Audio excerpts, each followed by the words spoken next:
Good morning student. मैं आपका रोशन एक बार फिर से आपके बीच नए वीडियो के साथ उपस्थित हूँ। देखिए, हम लोग 10th में द्विघात समीकरण पढ़ रहे थे और आज द्विघात समीकरण का लास्ट लेसन 4.4 स्टडी कर रहे हैं। बाकी सारा हो चुका है। इसके बाद हम लोग 4th चैप्टर के बाद हम लोग नए चैप्टर को स्टडी करेंगे। तो फिलहाल हम लोग 4th देखते हैं। देखिए, 4.4 का पहला क्वेश्चन कहता है कि निम्न द्विघात समीकरण के मूलों की प्रकृति बताएं। और कहता है अगर मूलों का अस्तित्व होता है, प्रकृति से अगर उसकी अस्तित्व होती है तो उनके मूल को ज्ञात करिए। यानी सबसे पहले ये देखना होगा कि इसका अस्तित्व है या नहीं है, ये आपको चेक करना होगा। तो सबसे पहले द्विघात समीकरण दिया हुआ, इसमें एबीसीडी क्लियर कर लीजिए। a बराबर 2 है, b बराबर -3, c बराबर 5। इसका d क्लियर करते हैं। d बराबर होता है b स्क्वायर माइनस 4ac। अब जरा समझते हैं b कितना है, -3 का स्क्वायर, 4 गुना a कितना हो गया 2 और c कितना हो गया आपका 5, यानी 3 तिहाई 9, 4 दूनी 8, बचे कितना हो गया 40। तो अगर घटा करके निकालेंगे तो -31। अब आपको पता है कि d अगर माइनस में आता है तो उस मूल का अस्तित्व होता नहीं है, तो हम लिख देंगे कि अस्तित्व नहीं है, अस्तित्व नहीं है। और जिसका अस्तित्व नहीं है उसको आगे कुछ भी निकालने की कोई आवश्यकता नहीं है। अब फर्स्ट के बाद हम लोग सेकंड क्वेश्चन पर ध्यान देते हैं। पहला का दूसरा क्या क्वेश्चन कहता है, ध्यान दीजिएगा। कह रहा है कि 3x स्क्वायर -4√3x + 4 बराबर 0। तो सबसे पहले इसका भी क्या करेंगे कि एबीसी क्लियर, a बराबर 3, b बराबर -4√3 और c बराबर 4। इसका d निकालेंगे, d बराबर b square minus 4ac। b के जगह पर -4√3 के स्क्वायर, 4 गुने a के जगह पर 3 और c के जगह पर 4।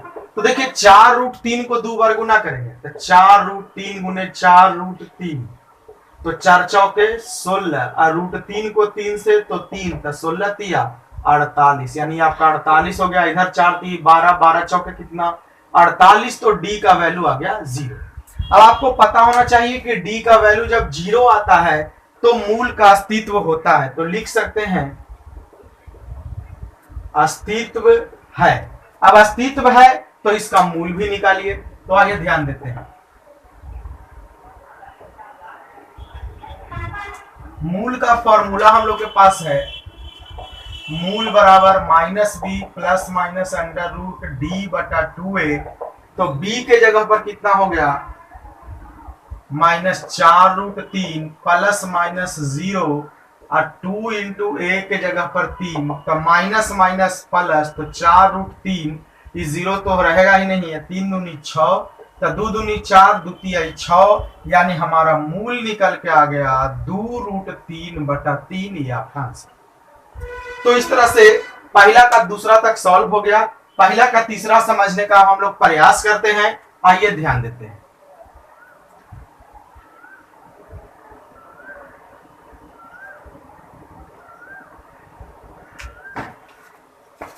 देखिए पहला का तीसरा क्या कह रहा है, ध्यान देना है।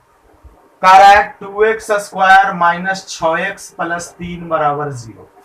ए बी सी क्लियर कर लेते हैं। इसमें a बराबर 2, b बराबर -6 और c बराबर 3। d निकालेंगे, b स्क्वायर माइनस 4ac, तो b के जगह पर -6, -4 गुने a के जगह पर 2 और c के जगह पर 3, तो 6 6 36, 4 दूनी 8, 8 तिया 24, तो d बराबर घट करके कितना आ गया 12। तो फिर देखिए मूल का अस्तित्व है, तो लिख देंगे मूल का अस्तित्व है। अब भाई मूल का अस्तित्व है तो मूल भी निकालना पड़ेगा। तो आइए ध्यान देते हैं कि मूल कैसे निकलता है।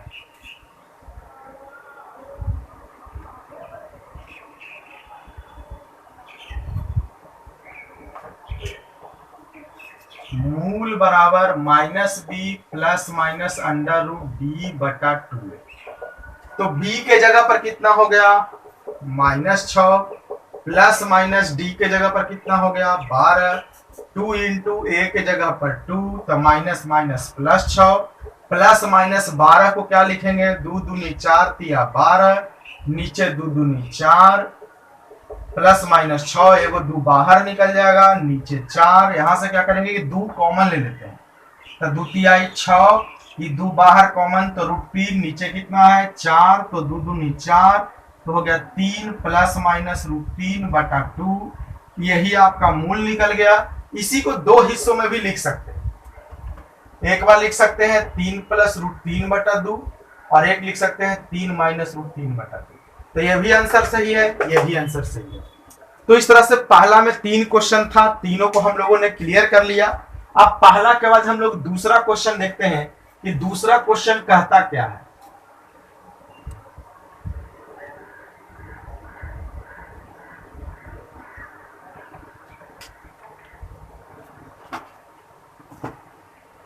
आइए ध्यान देते हैं सेकंड क्वेश्चन।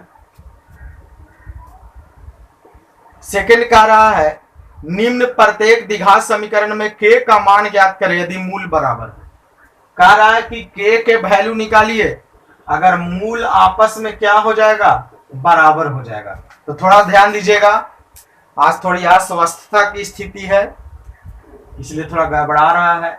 a बराबर 2, b बराबर k और c बराबर 3, तब कह रहा है मूल बराबर होंगे, तो इस तरह से लिखेंगे।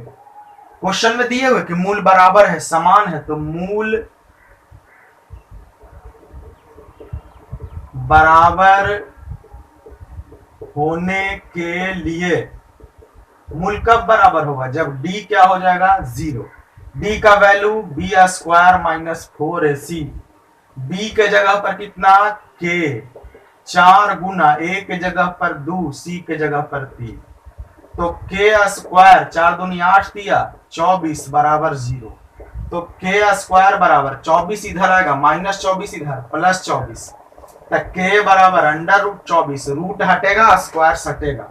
अब ध्यान दीजिएगा 24 को क्या लिख सकते हैं, 2 दूनी 4, 4 छक 24, यानी k बराबर प्लस माइनस 2√6 आपका क्या हो गया आंसर। ये क्वेश्चन कम से कम 4 बार ऑलरेडी बोर्ड परीक्षा में आ चुका है। अब दूसरा का दूसरा पर हम लोग फोकस बनाते हैं।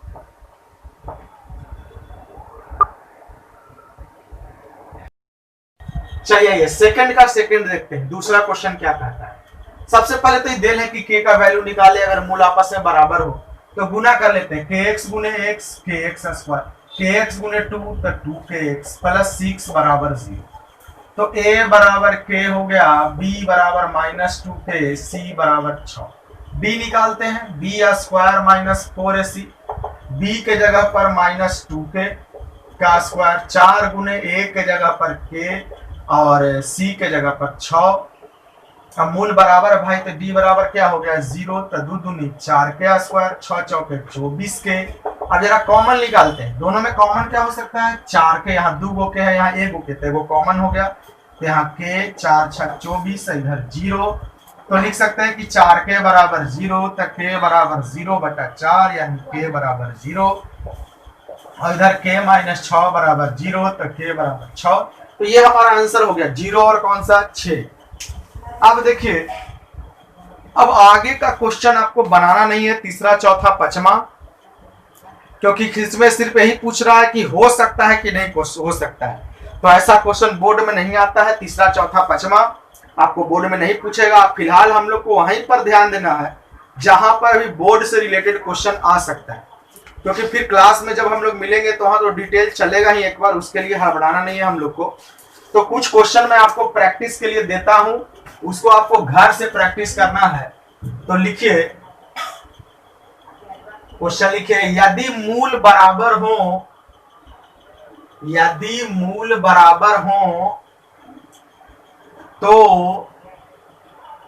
k का मान ज्ञात करें। यदि मूल बराबर हो तो k का मान ज्ञात करें।